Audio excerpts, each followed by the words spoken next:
Good evening, everyone. Everybody's looking beautiful. Give yourselves an applause this evening. Everybody's looking beautiful and handsome. Can you all hear me? Can you all hear me very good? Can you hear me? All right. So foremost, just want to say thank you to the Greater Kanawha Valley Foundation, Ms. Michelle Foster, who invited me out for tonight. So I'm looking forward to this. It's been a joyous occasion so far. And so let's continue to enjoy ourselves tonight. So this piece, this is in a commemoration of their 60th anniversary, and it's called Three Score.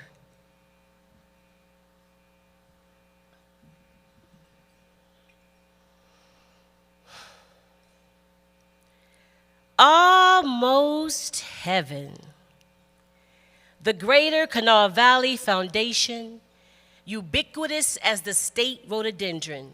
That name, incomparable. For 60 years, echoing throughout the Appalachian Mountains, it lives in the valley where the green grass grows. It hibernates in caves with native black bears. It sings 5-part harmony with the song sparrow, willow flycatcher, the northern cardinal, and the red-bellied woodpecker, that name. As lush as the Kanawha State Forest, swimming alongside brook trout, its beginnings humble, its legacy as rich as Monongahela silt foam.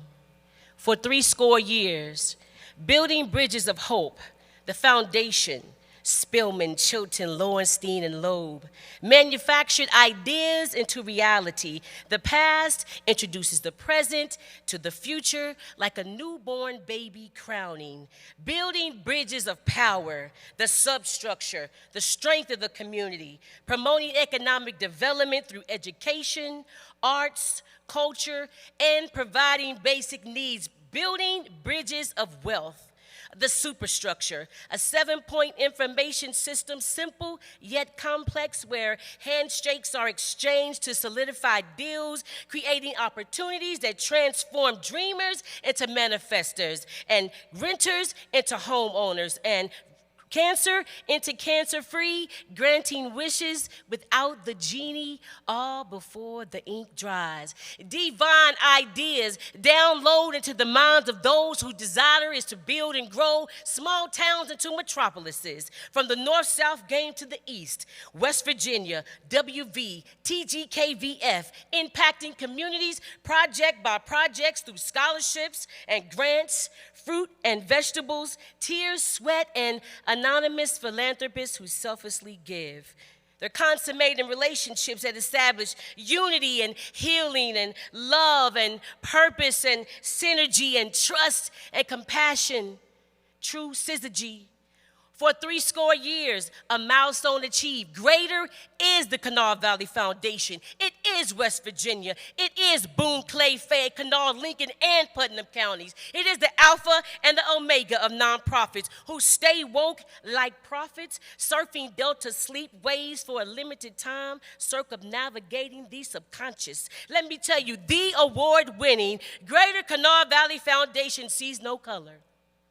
Therefore, let blindness prevail, and we can walk by faith and not by sight, celebrating victories that bind humanity through stories that impact dead green presidents enough to resurrect and invoke the 21st century Great Commission. Yes, this is spiritual, sometimes risky. In business for 60 years, 21,900 intensive days, sifting through unconscious biases, linking innovation and technology ahead of the competition, withstanding the test of times.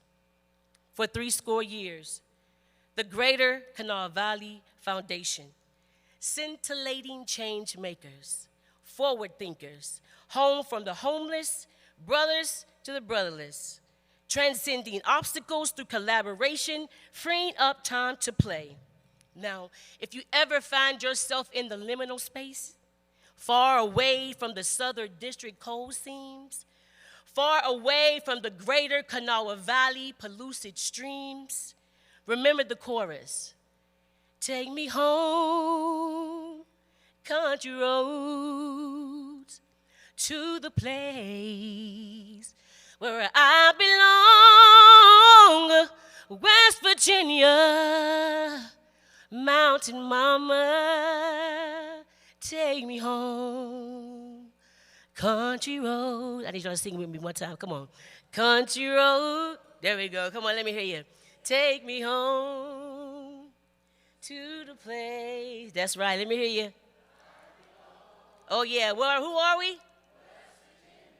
Yes, come on. Mountain mama, take me where? All right. Country roads. Thank you.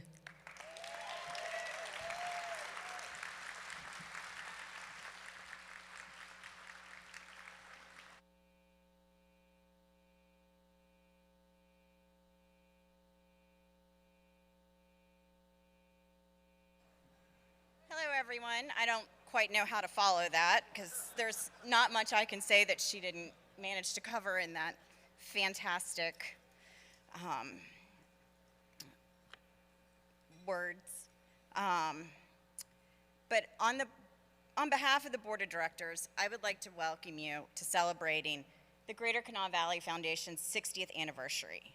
This is an exciting evening celebrating 60 years of this foundation.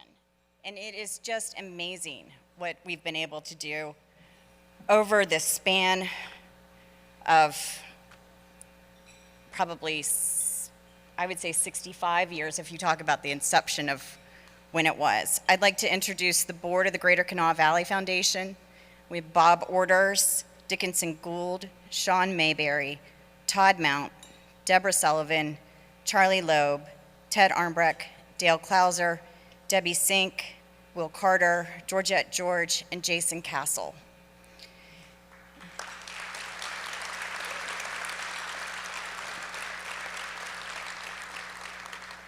In the 2 years since the Greater Kanawha Valley Foundation has had an annual meeting, we have moved into a new office space, we held the Summit on Race, and faced an unprecedented pandemic, COVID, which impacted every aspect of the Greater Kanawha Valley Foundation's communities.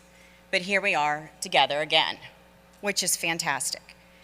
Who knew when the idea for the Greater Kanawha Valley Foundation was being formed in 1957 that 3 years later they would make their first discretionary grant in 1960 of $1,000 to the Morse Harvey College to support students in the nursing school. Fast forward to 2021, and the Greater Kanawha Valley Foundation distributed $13,097,740 in grants and scholarships.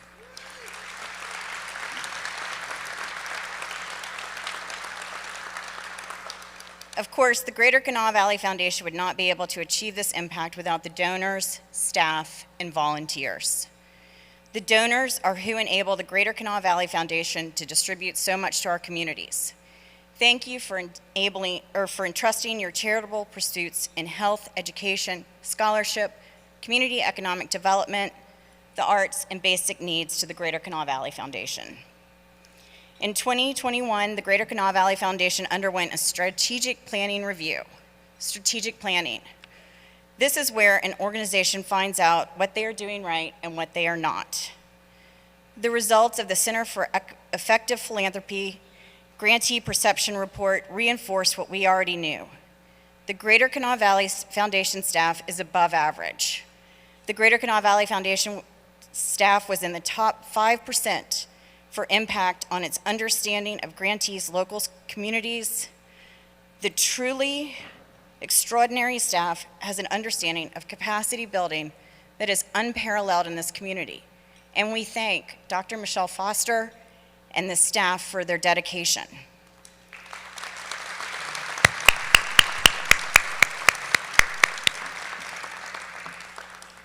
Volunteers review grant applications and read scholarship applications. The process for each is time-consuming, heartwarming, and can be heart-wrenching. We thank you for your time and commitment to the Greater Kanawha Valley Foundation and the communities and students we serve. Without your commitment, scholarship and grant making would be greatly hindered. In this past year, 105 volunteers read scholarship applications and a similar number reviewed grants.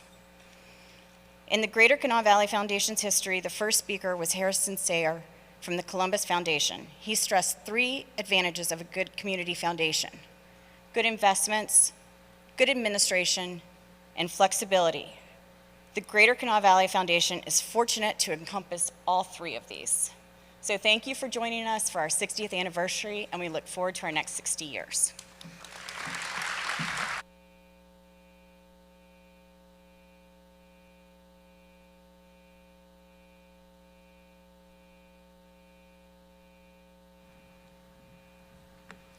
We bow our heads in prayer. Giver and sustainer of life, before whose face generations rise and fall, in whom we live and have all of our being. You are the center of our joy and the source of the affection and the genesis of generosity that has overarched and undergirded the cause that brings us together in this moment. We ask your blessings to continue to shower on the stewardship and the leadership of the Greater Kanawha Valley Foundation, and upon all who are represented around the tables that have provided the resources for the services that they give. We thank you for the stewardship and leadership of Dr. Michelle Foster, whose tough mind and tender heart bears witness to a faith that defies defeat and an affirmation that you send blessings to the ones you can send blessings through. Bless the food that has been prepared for this occasion, the hands that we serve it, and the nourishment of our bodies, of those who have demonstrated the spirit of generosity to serve this present age. Strengthen the work, the witness of the staff, the givers, contributors, and the heartfelt generosity to serve and to bring in the day when the morning stars shall sing together and the sons and daughters of God will shout for joy. Amen.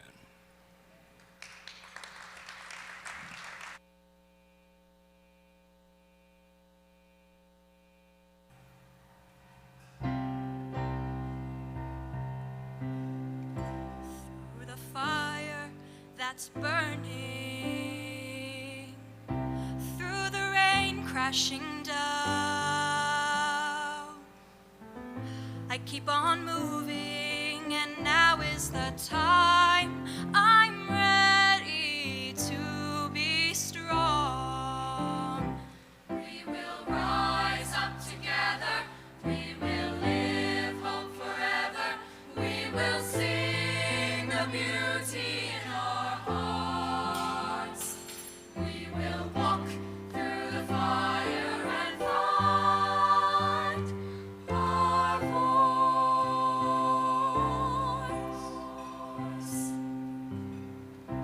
I'm gonna stand up and show the world. I'm gonna sing my own song. And no matter what I'm facing, you can't drag me down. I'm ready to be strong. We will rise up together. We will live hope forever. We will sing the beauty in our hearts. We will walk through the fire and find our voice. We will sing for freedom.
It's an exciting time to think about the 60th anniversary of this foundation. The history speaks to the generosity of people in our community. It was needed, and people who cared got it going.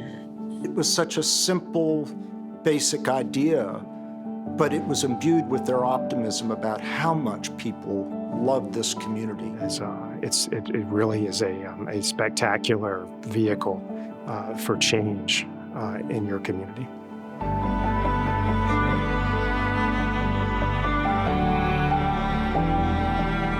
And my name is Elizabeth Early Hilton, and I have been involved with the Greater Kanawha Valley Foundation actually since its inception, I guess you would say, or when the idea became a reality. And we were over at Bob Spillman's house, which is just right up the street, one night at a cocktail party. It shows good things can come out of cocktail parties. and everybody standing around agreed with that. You know, that, oh, we should have a foundation here. So many cities do, and we don't. Let's do it. Let's do it. I mean, they weren't just, let's do it in 10 years. Let's do it now. Let's get organized. And the first contribution was $100 in memory of Robert Spillman. And look what it's grown to today. So watching my father, what impressed me the most was when he talked about the Greater Kanawha Valley Foundation was the optimism that he shared and how he approached what could be in our community. My father always believed in, to those who much is given, much is expected. Greater Kanawha Valley Foundation probably exceeded his expectation because they sort of started it at such a small organization. To see it grow, to see it help so many individuals, I think that he would be very, very proud of that. These places like the Clay Center don't just happen. They happen because leaders in the community wanted it to happen. Sheer determination, grit, perseverance, and just absolute drive to make it happen. And to have a forum like the foundation to bring in all these leaders, to get them to rally their support behind it, makes all the difference. Well, the role of the Greater Kanawha Valley Foundation is vital, essential, and foundational to the success of this project. There's no other way to say it. And I think this is what the Greater Kanawha Valley Foundation is about. It's about support for projects that make a difference in our communities and discipline in terms of making sure that the projects are well conceived and well executed. So generosity and discipline. That's what the Greater Kanawha Valley Foundation is about, and that's what it did in this project. You know, the Greater Kanawha Valley Foundation, as a community foundation and as a proven organization, really provides a conduit for good. It's access to providing goodness to a community, but it's for everybody. And so you don't have to be wealthy to have an idea. You don't have to be wealthy to make a contribution and to build.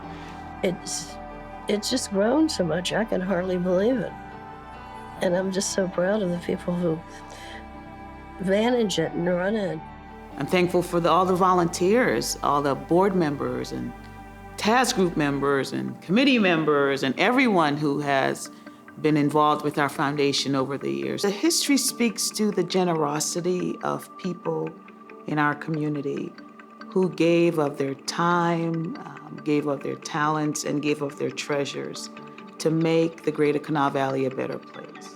When I think about the grants that we've been able to make as a foundation during my term serving on the board, we've certainly made singular gifts that help cause big projects to happen, like our library, which is fantastic, like the Clay Center, also fantastic.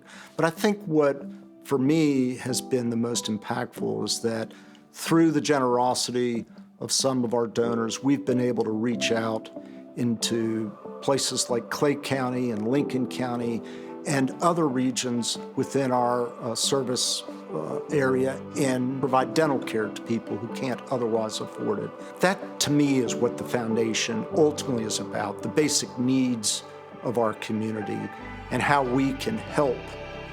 I have every belief that we will be bigger, be more impactful, and I just think it's very exciting to think about what the next 60 years will bring.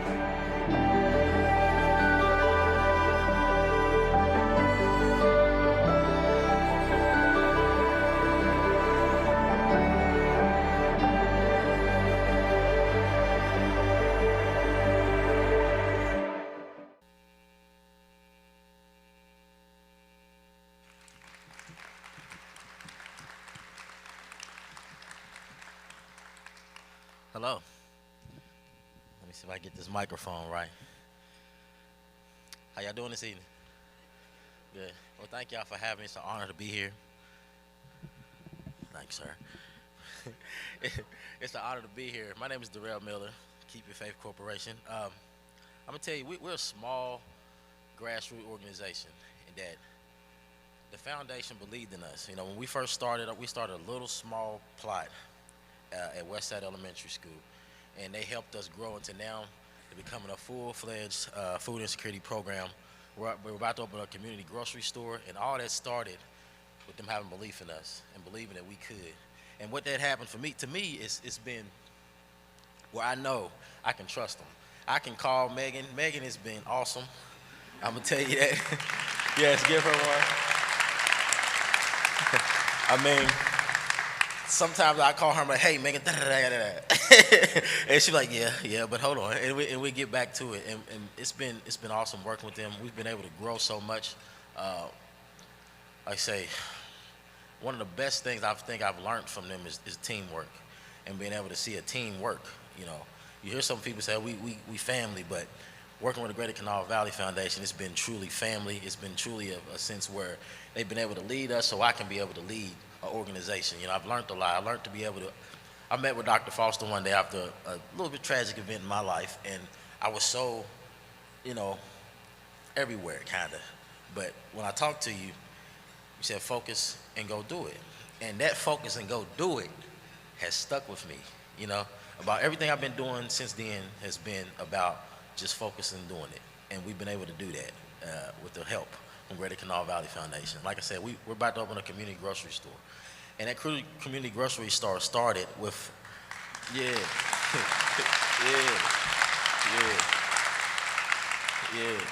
it started with just one little lot, Westside Grown Project. And we would go to schools, we would do nutrition in the programs, we'd also have pop-up farmers markets at the schools where the children can come through with tokens and shop. And it's changed so much in the community. Just by having that little piece, changed so much in the school system. When we would go to it, they would start talking about eating vegetables more. And I would get calls from parents and family like, well, how we cook it? So we start doing recipes. You know, it was this thought like, well, they know how to cook it, but then again, no, they're younger and they didn't understand how to cook the vegetables, some of the parents. So then we start doing recipes, and then we seen another need, and we end up doing a community farm. Greater Kanawha Valley Foundation helped with that. It's a big part of that. In our community farm, we've seen a bigger need, where now we're doing a community grocery store, you know. And through all of that, we did a behavioral health program, you know, because all that's together, you know. And being able to focus all of that to one thing and one great organization is through the help of y'all, and I appreciate that.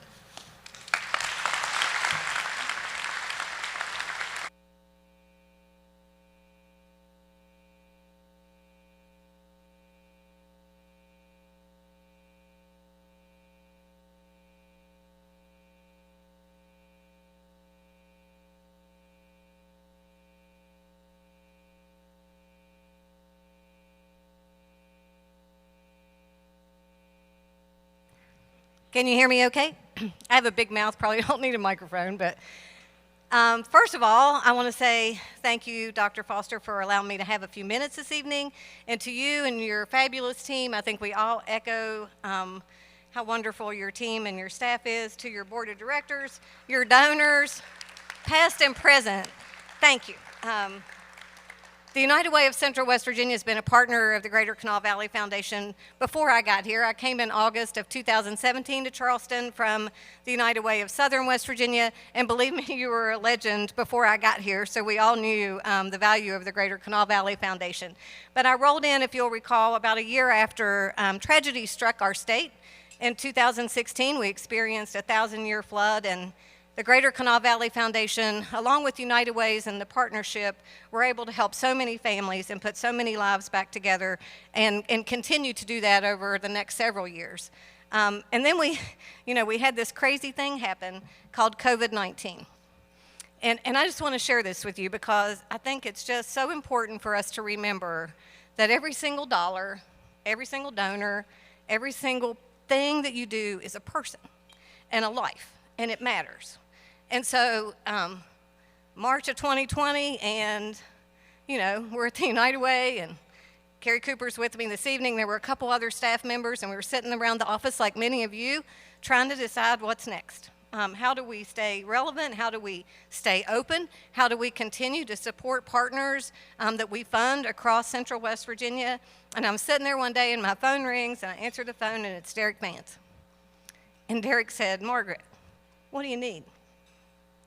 And I got to tell you, we didn't know what we needed. What we knew we needed was a partner. And what we've had from the beginning is that partner in the Greater Kanawha Valley Foundation. And so with your dollars, sometimes our feet to the work, hundreds, if not thousands of lives have been touched in Central West Virginia because of you. Amen. So from myself, our staff, our board of directors, and the many, many, many lives that you've touched, please accept our thanks. And I'll just end with this. At our office, we spend every day with kind of one motto, one theme in mind, and that's this: if we can save one today, we've had a really good day. Because of the Greater Kanawha Valley Foundation, you've allowed us to save thousands. Thank you.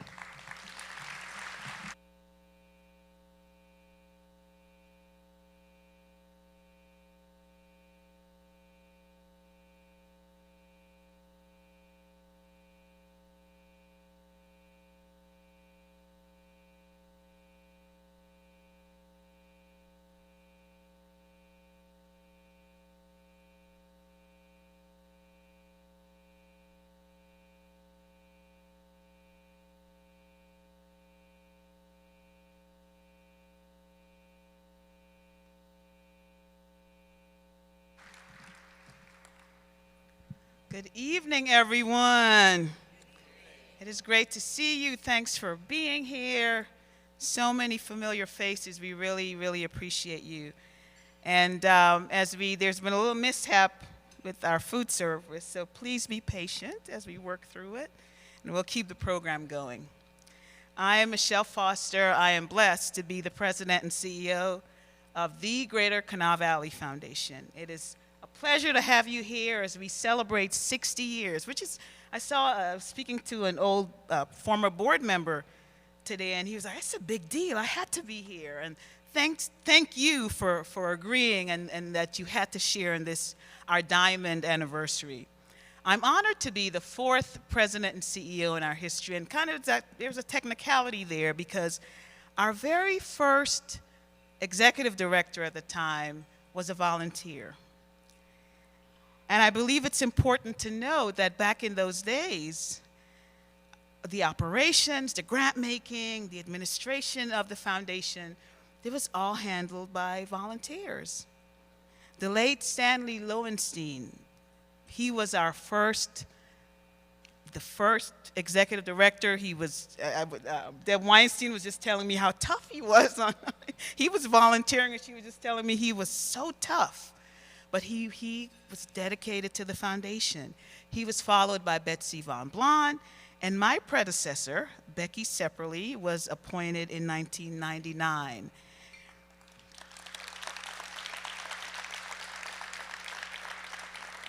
Becky has been the longest-serving foundation leader in our 60-year history. I thank her for establishing the infrastructure of the organization. I appreciate her for leaving a solid foundation for me to build upon. And when I started in 2016, and I thank her for making time for those unofficial consultations with me.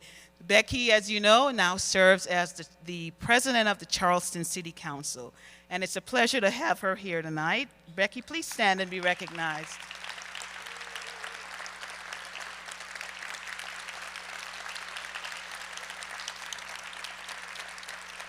I'm standing on her shoulders, right? Today I stand before you representing a dynamic team of professionals who are dedicated to the mission and vision of the foundation. And they never like me to pick on them, but they're here. So Kristen Mounts, our CFO, Stephanie Heyer, our Chief Program Officer, who also handles arts and culture and education, Jane Powell. Jane and her team, they're the ones who put on this whole production here for us. Communications Director, Christine Spalding, Controller, Megan Simpson, Program Director, Todd Dorcas, Community Economic Development, and Susan Hoover, Scholarships, Derek Vance, Basic Needs. We've got Candace Krell, Grants Manager. We have 2 accountants, Angela Dobson and Almeda Tincher. Sophia Hutnich, our social media fellow, Malia Whiting, our receptionist. Thank you all. Please stand now and be recognized.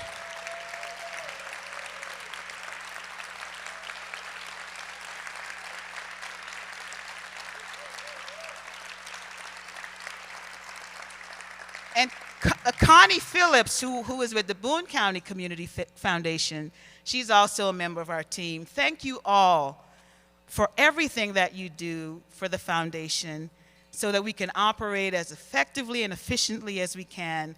I commend you on your unwavering dedication to our community. They become the advocates for the grantees. Just like Darrell said, they advocate for their grantees and are really committed to making sure that they succeed. So as we, thank you for your dedication as we serve our donors and our nonprofit partners. It's a pleasure working with you. There's also another team of professionals who provide the foundation with behind-the-scenes support. They include our legal counsel, Melody, keep it, checking with legal as often as we need to. Melody Simpson and Emily Lambright, they're here from Bowles Rice. Our investment advisor, Greg DeSisto from Prime Buckholz. Auditor Suttle and Stolnicker, they're here as well. Graphic design, event production, and branding, the incredible John Augie and his team, Augie, Gray, and Drake. Information technology, Amelie Business Systems. Web design and video production, Cucumber and Company, they're streaming us as we speak. Photography, Raphael Barker and Chris Gossis, and film production, Jason Adams. Jason is the one who worked with us on the film. So thank you all. We really appreciate you. Our foundation happens to be the largest community foundation not only in West Virginia, but in Central Appalachia. We are a philanthropy leader in the region. The word philanthropy means love of humankind. Our community is blessed by the many people who express this love for humankind through their giving. So thank you to all of our donors. Let's thank our donors. Nothing that we do would be possible without past and present donors. There are also hundreds of people who liberally give of their time and talents, assisting us in the efficient functioning of the foundation. Because we have, our staff do the best and bring the best proposals and applicants forward, but our task group members, for example, have the say. They determine who gets funding, so we have those checks and balances in place. So we've got hundreds of folks working on our task groups, working on our committees.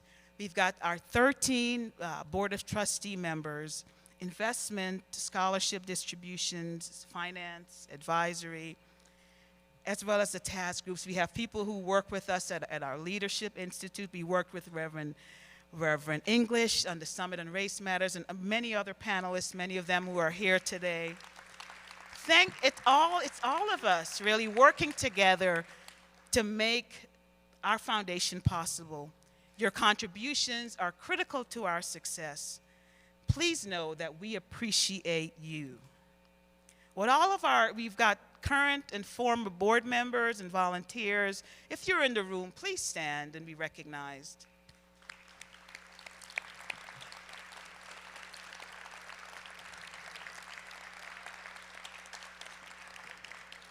And I know I'm seeing some right here. I'm not going to call anyone out, but everyone did not stand Melvin Jones.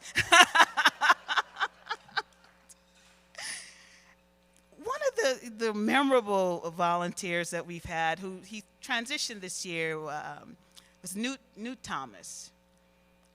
Newt contributed considerable energy and talents to the growth and development of our foundation over 44 years. He joined the board back in 1976, and he was chair in 79 and 80.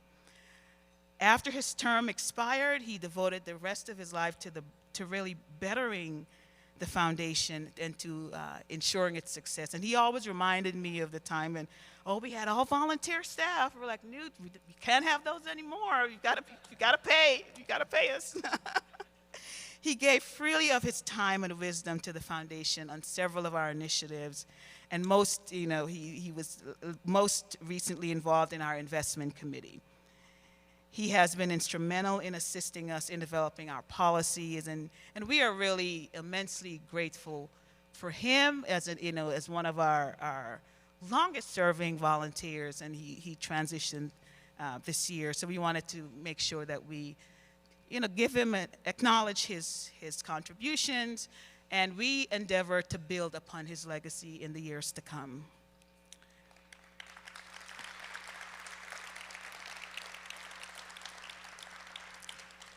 Ladies and gentlemen, I have examined the essentials of our community foundation, including our assets under management, our donor base, our community investments, our processes, our systems, and our relationships. And it is my pleasure to report that after 60 years, the foundation is solid. Solid as a rock. The foundation continues to be a philanthropic leader that helps donors, nonprofits, and other collaborative partners strengthen our community so all the people and places we serve have the opportunity to thrive.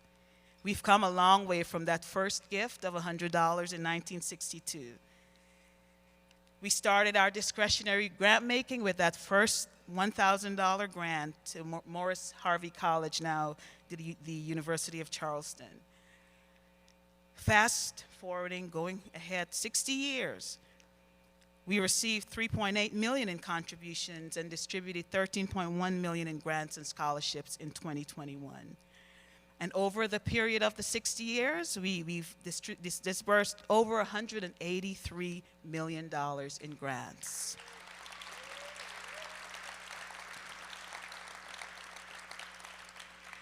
At the end of 21, our assets were $329 million under management. The market has not been good. I don't know where we are right now, but the end of last year, we were 329. And at the time, thank you for that. And we had 555 individual funds. To those of you who made contributions during last year, thank you for caring enough about your community to invest in it through your community foundation. To those of you who received a grant, okay. To those of you who received a grant last year, it's our pleasure to partner with you for positive community impact. Later on, you should be receiving the annual report book in your mailboxes pretty soon. You'll see further insights into our 2021 contributions and distributions. In this, our 60th year of existence, we are celebrating the strength of community. Community is not merely a geographical place. It's the bonds, the shared values, the history, and the sense of belonging that we share, that allow us to live a meaningful life with each other. It's a commitment to our neighbors and a shared aspiration that the next generation will thrive. Coretta Scott King wrote that the greatness of a community is most accurately measured by the compassionate actions of its members. As I reflect on the Greater Kanawha Valley, I can certainly say that we live in a great community. Even though I'm not a native West Virginian, This beautiful state has been my home for 29 years, and I am blessed to be here. We are excited to be a part of our downtown community and a part of the Summer Street Renaissance. As most of you know, we moved in September of 2020 in the middle of the pandemic. We moved our office to Summer Street and Brawley Walkway. We're on the ground floor in a space that used to be B&B loans. It was boarded up for over 15, 20 years, but we saw ourselves in that space. We are thankful to Louis Payne of DuPont LLC for building that space out to meet our needs. With the new Slack Plaza, 5th Street Brewing, the new library, and a growing business improvement district, we are a part of a revival of downtown Charleston, and it feels really, really good to be in the midst of it all. Thanks to everyone for running with the vision of a new Charleston and with our mayor, Amy Goodwin, our fearless leader. She was going to be here today until she fell ill, so our thoughts and prayers are with her. Looking to the future, I see even more growth in philanthropy as generous citizens respond to the community needs. And you don't have to, everyone can be a philanthropist. You don't have to have Oprah money to be a philanthropist. So I see that, more people are really stepping forth and giving like never before. For example, during our 2021 strategic planning process, board member Bob Orders was so moved by the need for more scholarships that he and his wife graciously endowed the new TGKVF Scholar Fund so that many West Virginians in need can be educated. Thank you, Bob and Ann.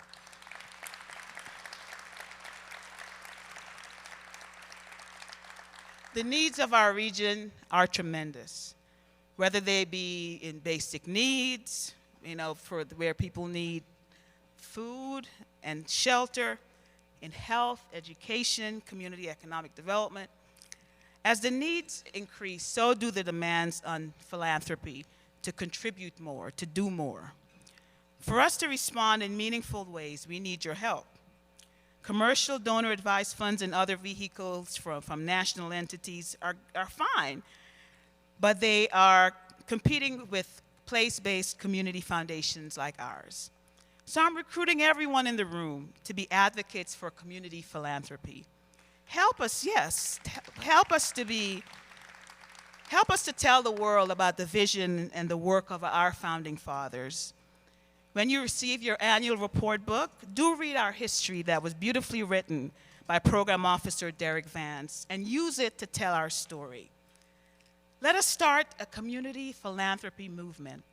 Tell the world of our longevity, our impact, and commitment to making West Virginia an even better place to live, work, play, and raise a family. Tell them to keep their philanthropy local, as we are culturally aware of the region we serve. Tell them we understand the needs of our community and have the agility to respond to them quickly. Tell them that assisting donors and finding impactful grantees is at our core. We need your assistance and support. We are all in this community together. Whether you give to our nonprofits directly or with our assistance, the impact of our nonprofit partners will be magnified. Thank you, everyone, for being here. Thank you for making the Greater Kanawha Valley Foundation what it is. Whether, our founding fathers, our donors, our staff, our leaders over the years, and our volunteers. Let's stay the course. The best is yet to come. Thank you.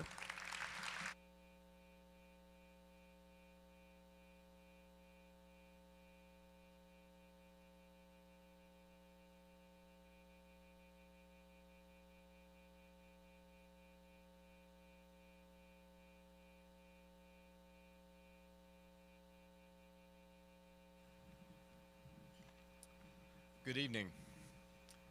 I'm Bob Orders, and it's my pleasure this evening to welcome our keynote speaker, Douglas Kreidler, the president and CEO of the Columbus Foundation.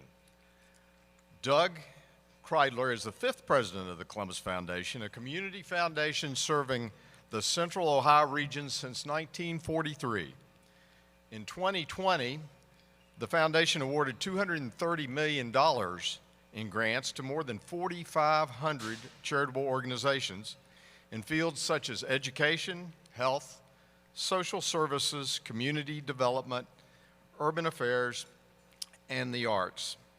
At the end of 2021, the foundation assets totaled approximately $3.4 billion, so these guys are 10 times the size of TGKVF. Prior to joining the Columbus Foundation as president and CEO in February of 2002, Kreidler served for 18 years as the president of the Columbus Association for the Performing Arts, during which time he oversaw the expansion of CAPA from 1 theater in Columbus to 6 theaters in Columbus, plus the Chicago Theater in downtown Chicago and the legendary Schubert Theater in New Haven, Connecticut. During his tenure, Kreidler undertook restorations of the Ohio, Palace, and Southern theaters. Before his selection to CAPA's as president, Kreidler was part of the national campaign staff of for Senator John Glenn's presidential campaign, and tour manager of the Cleveland Orchestra, as well as concerts director for Blossom Music Center, its 18,000-seat summer home. And he apparently put together some very interesting concerts. I wish I had been there. He's a past chair of the International Society for the Performing Arts. Kreidler was named a 2017 Champion of Diversity, was CEO Magazine's 2016 CEO of the Year, and was inducted into the Central Ohio Business Hall of Fame in 2014. Kreidler earned a Master's of Fine Arts degree in Arts Management from the University of Utah on a Ford Foundation Fellowship and a Bachelor of Arts degree from Ohio Wesleyan University. As you may have caught earlier, as an interesting side, the speaker at the Greater Kanawha Valley Foundation's very first annual meeting in 1965 was Harrison Sayre, who I understand was a founder of the Columbus Foundation. So please join me in welcoming Doug Kreidler.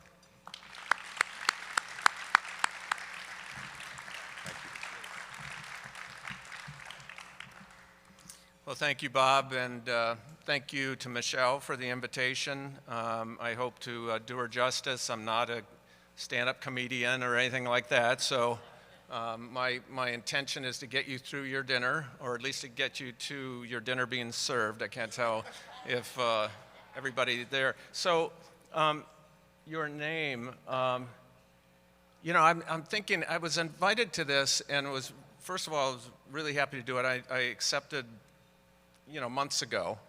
That was when you could buy a tank of gas with a credit card. So I took out a bank loan and filled up the tank and came down here, and I was convinced I knew how to pronounce your name. And I didn't have it right. So and I want to mention something about your name, but Kanawha, the Greater Kanawha Valley Foundation. All right. So, and I heard that point of emphasis, I think, from Susan first about the. Now, you know where that all started, right? That started at Ohio State, the Ohio State University. Now, wait a minute. Bear with me here. Did anybody graduate from the Ohio State University? All right, one person. All right.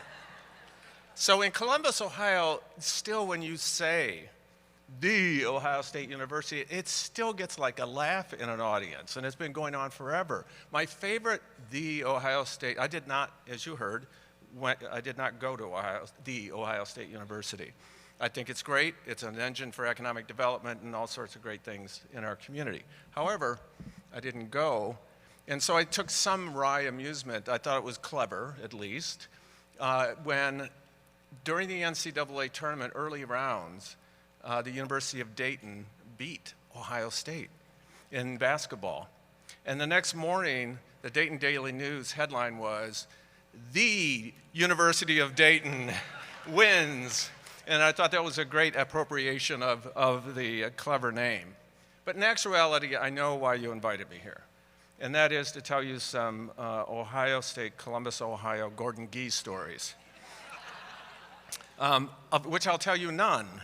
But he was a great leader twice at the Ohio State University, as he has been for you in West Virginia. So much kudos to him. I had an opportunity to work with him in a number of different ways. So our asset size, interesting, it was, yes, $3.4 billion. And I'd like to say there's good news and bad news about that. The bad news is the market has not cooperated over the last few weeks and months. And so we're under, probably at this point, if you just do the math, might be under $3 billion. If and when that happens, the good news, you think of what possible good news could there be that? That means we get to celebrate going over $3 billion again someday soon when the market actually increases. So we're looking forward to that day. But while I'm talking about universities, I want to mention a concept. So how many of you graduated from University of West Virginia? West Virginia University, I'm sorry. Listen. Oh, the West Virginia University. I'm getting a whole education here. I'll be ready for my actual keynote in 5 years, right? I'll come back and get it all right, sorry. Number of people. And so when I ask you, what is your alma mater? You would probably, if you went to college, you would say West Virginia University or whatever college you went to. But sort of like philosophy, and Michelle talked about the derivation of the word philanthropy, alma mater actually has a different connotation than you might think, because all of us default to the fact that our alma mater is the university we graduated in. It actually means nourishing mother. And so I ask you to think, as you value your university education, those formative years, and celebrate their successes on the gridiron or what have you, to also think of your community in that same kind of context, because you probably have been here longer than you went to college. You might have earned a living, built a family, or what have you. So I would ask you to sort of broaden the sense of that loyalty, that commitment, that enthusiasm, that team spirit, if you will, that this foundation so wonderfully manifests and increases and inspires, to think of this community and your community as your alma mater too, and derive great pleasure from that. So it was mentioned a couple of times that my predecessor, our founder, Harrison Sayre, was here. And I just want to read you, Susan mentioned the 3 elements of his speech. The actual quote, I'm going to read you the whole thing from the Charleston Gazette on December 7th, 1965. This is the quote, that he came to assist in spreading the word of the new foundation. A community reception was hosted on December 7th, 1965, for a selection of the community's most generous residents. The reception was held at the Daniel Boone Hotel in Charleston. Is that still? Okay, thing of the past, okay. And it featured Harrison Sayre, who said, or was said to have said, Sayre stressed the 3 great advantages of a community foundation: good investments, good administration, and flexibility, meaning that everyone, those of moderate means as well as the wealthy, can become a part of community beneficence with the satisfaction of knowing the proceeds of his or her contribution will continue. So Harrison Sayre founded the Columbus Foundation during World War II. Think about that. Threats from the east, threats from the west, factories being turned into supplies for the building supplies, providing supplies for the war. In the midst of all the concern, the anxiety, the changes in daily lives, young men going off to war, somehow people come together and think about, you know, we need to rally together to help build a stronger community by working together. You were formed during the Vietnam War. Lots of peril there, from the streets to Southeast Asia.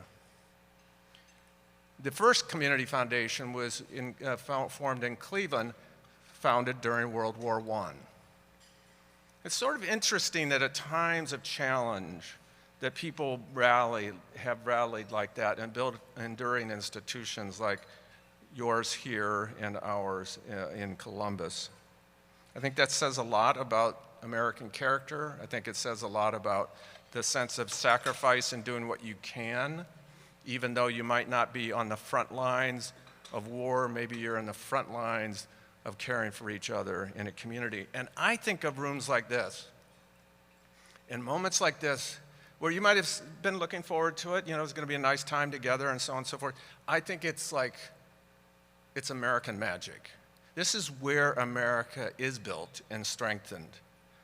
At times like this, when we do come together and we celebrate each other, we selflessly participate and stand up for that which is your community foundation. So I celebrate you.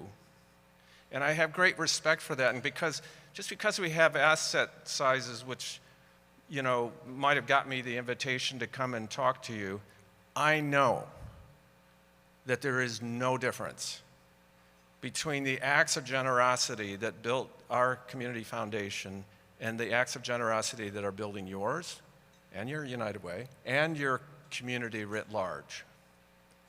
So please know I have the utmost respect for you and what you've built here. And I've got to say that from the perspective, I'm just a small town kid. I didn't know anyone when I was asked to come to Columbus to run the Kappa. I come from a small town. We're playing wiffle ball until mom rang the bell to come home. We're working in the Whirlpool factory where all sorts of fun and merriment would happen in building forts and woods and all those kinds of things that made childhood really tactile and fun and participatory in a different kind of non-competitive way, which is, I think, so valuable. So I'm no hero. I just provide a lot of work ethic, I provide a lot of care, and I provide as much as I can a lot of celebration of individual and group acts of generosity. I did work for a hero. I am no hero. But that hero was John Glenn. And I want to tell you a story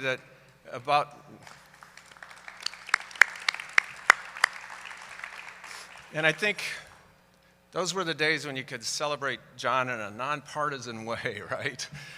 Instead of thinking, well, if I celebrate John, that means, you know, one thing or another over here or over there.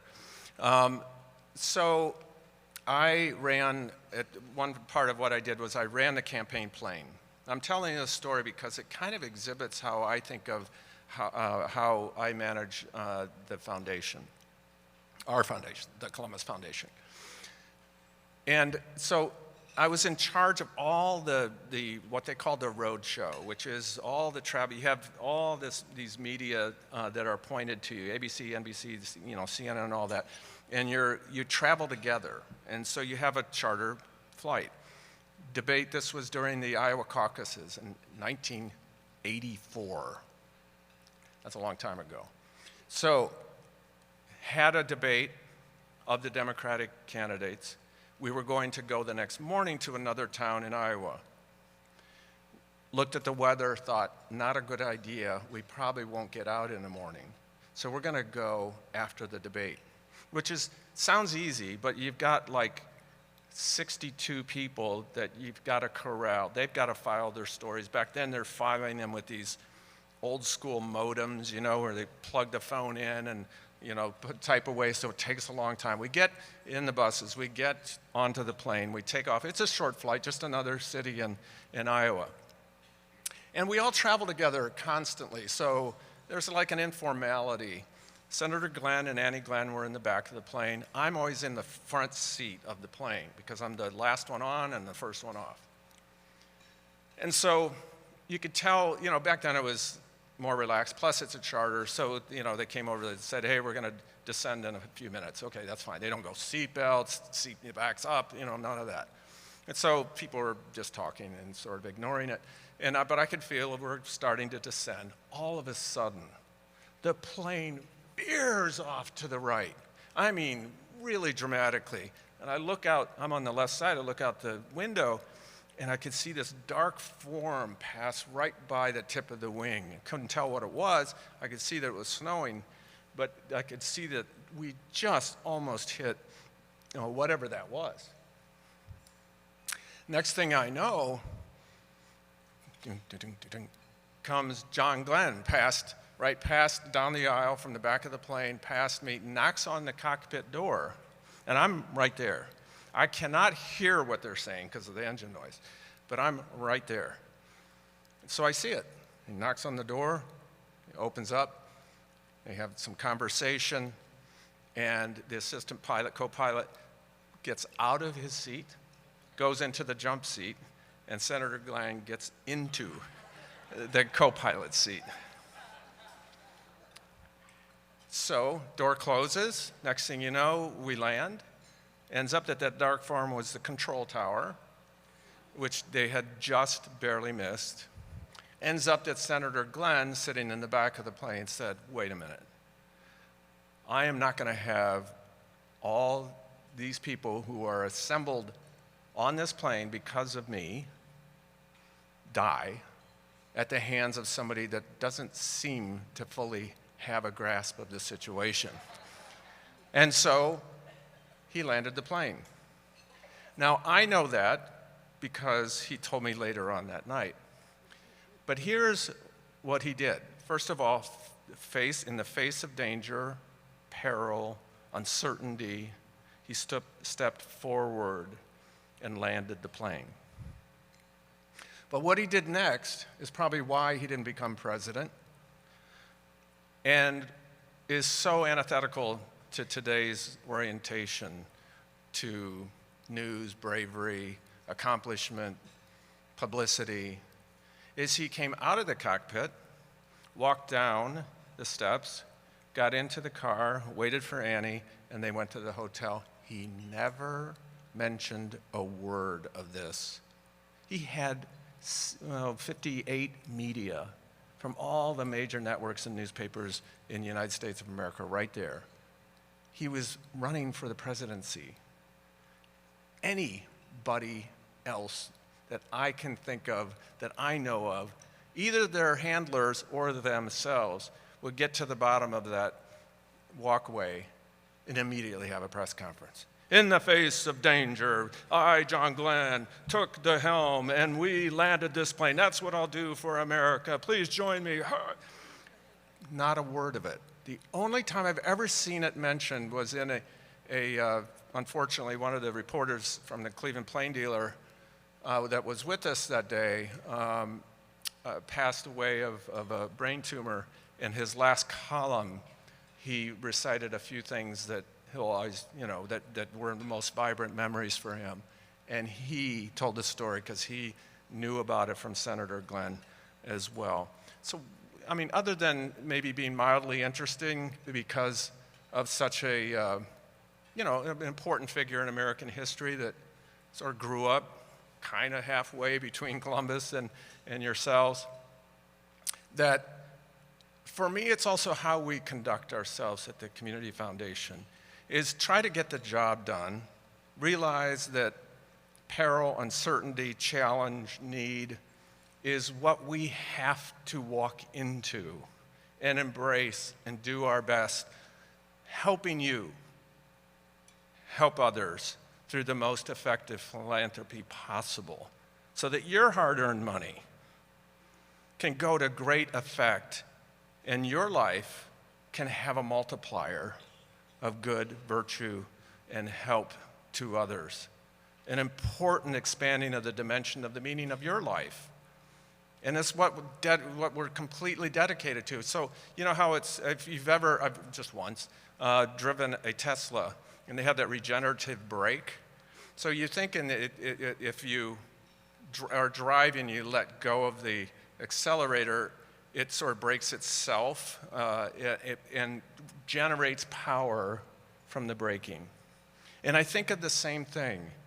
The amount of peril, the amount of fear, the amount of trauma that we've all been through, some of us for generations and hundreds of years, some of us through COVID, some of us through economic downturn, and on and on and on.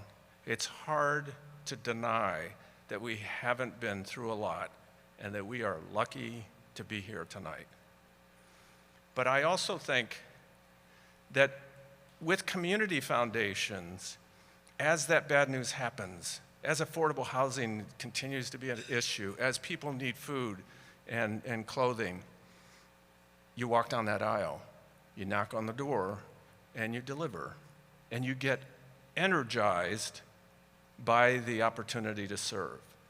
And even more energized, and I'll just close with this, with the fact that to your left and to your right are folks like yourselves. Because we only get one shot at this. And this is our time. In your community, this is your time. We sort of grow up thinking, well, you know, it's the other generation. And then things start to happen. You realize, you know what? Our hands are on that wheel, in that cockpit, and we have to land the plane too. And doing it together increases our odds to do that. So I appreciate you. I appreciate what you've built here. I certainly celebrate Michelle and Susan, the board and the staff, but all the co-travelers on this journey that are helping to build something wonderful in the community that is your alma mater. Thank you.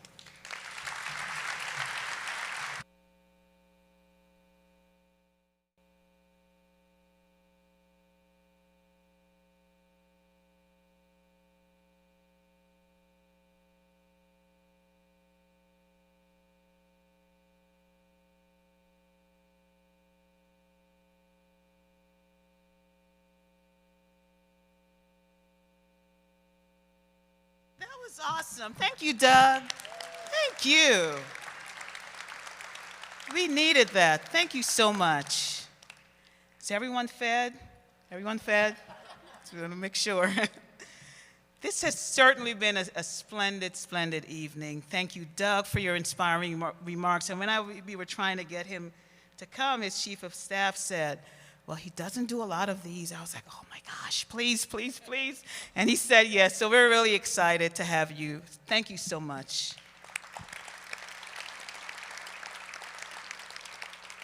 To everyone on the program this evening, thank you for helping to make this celebration as great as it was. From our poet, to Reverend English with the prayer, to the Appalachian Children's Chorus, our grantee partners, everyone, thank you so much for being here today. You could be anywhere. Thank you for celebrating with us. We really appreciate you. Thank you to the best team in philanthropy, the Greater Kanawha Valley Foundation team. Thanks, y'all. We brainstormed and came up with all these activities and wore ourselves out this week. But it was worth, don't call us tomorrow, the office will be closed. Thank you so much to the production team, John Augie, and Cucumber, and Clay Center, and Embassy Suites, everyone. Am I forgetting anyone, Jane? I think that's our photographer, everyone who made this special. Thank you so much. Remember, on your table, there are these little 60th sculptures, those are yours to take home. Make sure you don't leave them behind. They were made by Life's Forge, so that's your memento for the evening. Be sure to take those. Please continue to support the area businesses with our limited edition items. The bourbon from Bullock Distillery. Is Ty here? Yep. Bullock Distillery. We've got a special foundation bourbon. Wine from the wine shop. Ted is here. Crawlers. We've got the first crawlers in our honor from 5th Street Brewery. I'm learning. I don't even know what a crawler was until now. Foundation Fudge ice cream at Ellen's. Be sure to support that. And we're a part of Festival.